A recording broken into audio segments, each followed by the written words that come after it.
coffee, eh? Yeah. Hey guys, welcome to today's video, and today we're gonna be fixing the EG. We're replacing a clutch line. This is a HEL braided clutch line. We're replacing the OEM clutch line because it's leaking. We're gonna use the .4 brake fluid. We want it running to rip skids. Oh no, rip VTEC. Rip VTEC. Not skids. And skids. So about the clutch line, we have to trace from one end to the other because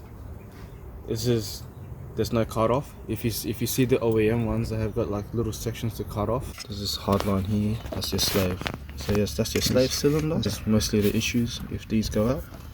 And then you got your master up here. That's the master cylinder. Usually when you drive and the pedal gets softer and softer and softer, it's not the line, it's actually the slave. People get it mixed up. People usually replace the master and then there's no clutch engagement because the slave is the one that's usually leaking. That's what I want to tell people. I mean, the general rule is if you want to replace the slave cylinder, you just replace the master cylinder as well. That's what I did to your one. So it took a bit longer because if you replace that first and then 2 weeks later the car has no clutch, it's because the master cylinder's gone out. So it's better just to replace both of them at once. It's like one of those parts where you just want to replace at once. Hence why we got the long braided one. So just replace from one end to another end. This one's a bit different because we knew the leak is here. You can tell it's all wet. It's all wet here, so we know it's leaking. And my clutch engagement was okay, and all of a sudden it just suddenly got softer because we ran out of fluid here because it's leaking. It's not like we have full bottle of fluid here and then there's no clutch.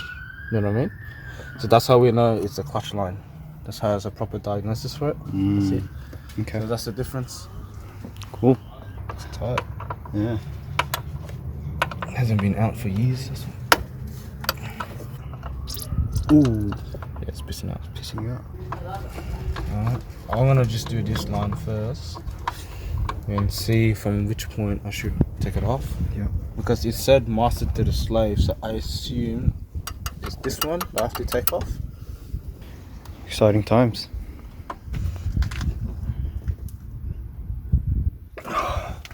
You won't budge. Just always loop it up.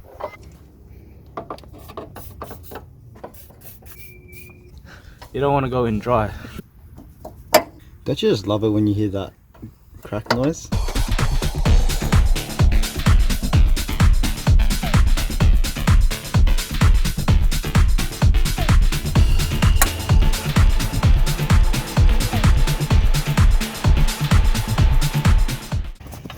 So we're having a little hiccup, and it's that one over there. It just keeps slipping off this bolt.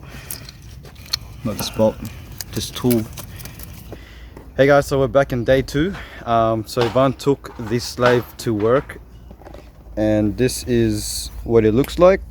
So this bolt was on, and we pretty much had to get a locking tool and pretty much put on a vise and loosen it up. So my advice is have this tool, otherwise you'll be struggling with taking these pipe bolts out. So yeah. How long did it take you? Not even. I don't know how long. We just pulled it out, and then it came out. We just put it on a vise. That's the longest part. Putting it on a vise. That's it. And they can see how much we struggled. Yeah. So that compared to having a tool, it definitely affects a lot. The reason why we needed to use that tool is because we rounded the nut. Exactly right.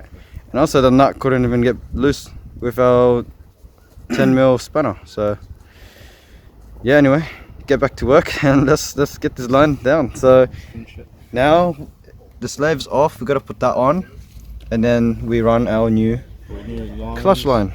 And after we run our new clutch line, we got here, we have to bleed the clutch fluid and get some pumping done, and yeah.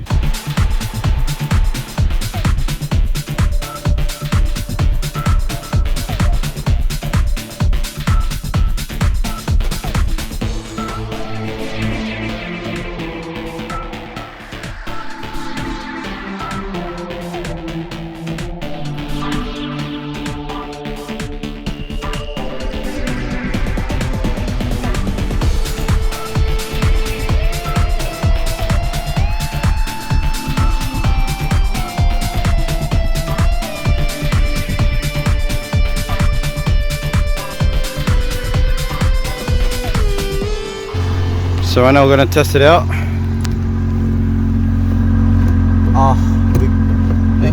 We got a pedal. That's good. Oh my god.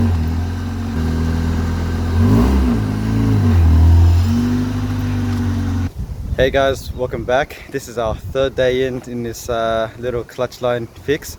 It's just not because it took long, it's just, you know, we come back from work and there's only, say, an hour of daylight that we have. Yep. So yeah, we're trying to balance and work around that. But anyway, Ivan has been working pretty consistently with this clutch line. So explain to everyone what's been going on. So when we installed it, we got confused between the bends.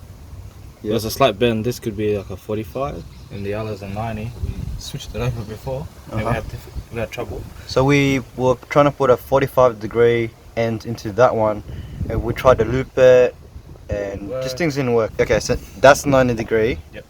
And that's a 45-degree. Yep. And we didn't have to loop it. We just went straight. We just ran it straight.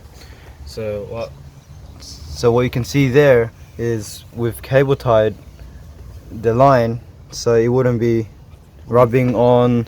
Yeah, it wouldn't rub on the any mounts or anything metal, anything hot, because if this was touching here, we're gonna have another broken line.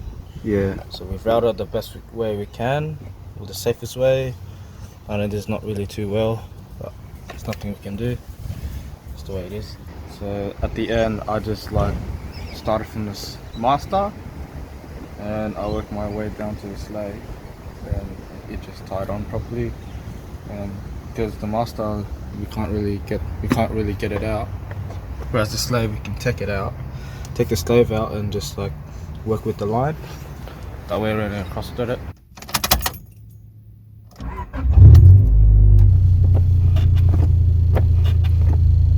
How good is that?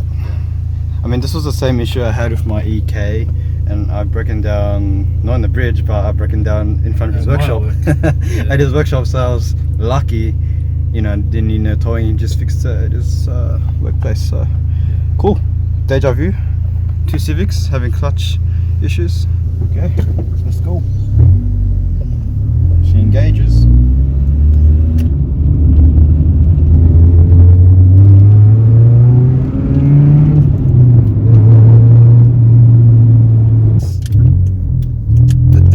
Between a braided lined clutch line compared to OEM, the difference is huge. You can feel the stiffness. You can feel the responsiveness of this clutch. It's more stiff. Yeah, if you put it that way. Yeah. If you accelerate hard and let go straight away. Yeah, you can hear it tip. Yeah. Okay. So as you can tell, the car is very loud, but that's not because it's got a modified exhaust system or anything. It's actually got a massive exhaust leak instead. A massive exhaust leak. Massive exhaust leak.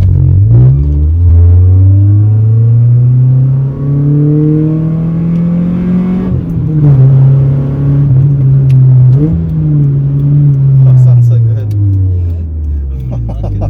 Oh man. Okay guys, there you have it. That's episode 2. We just fixed the clutch line so the EG can actually move forward and we can actually drive to places and actually, you know, fix the car. Essentially that's the plan, and now there's more things.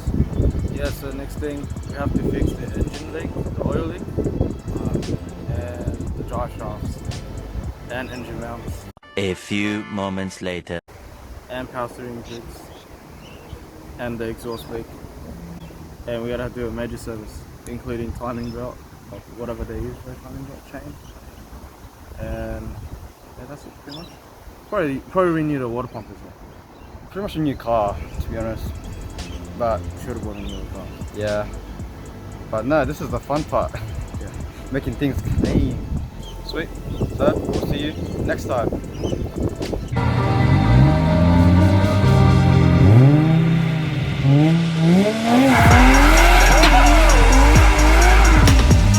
Yeah, buddy!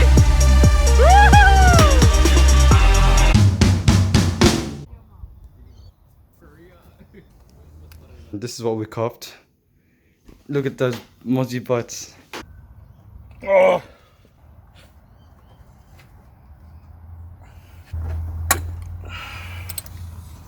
Did you hear that crack? Me. That must be a virgin though. It's a bit tight that one.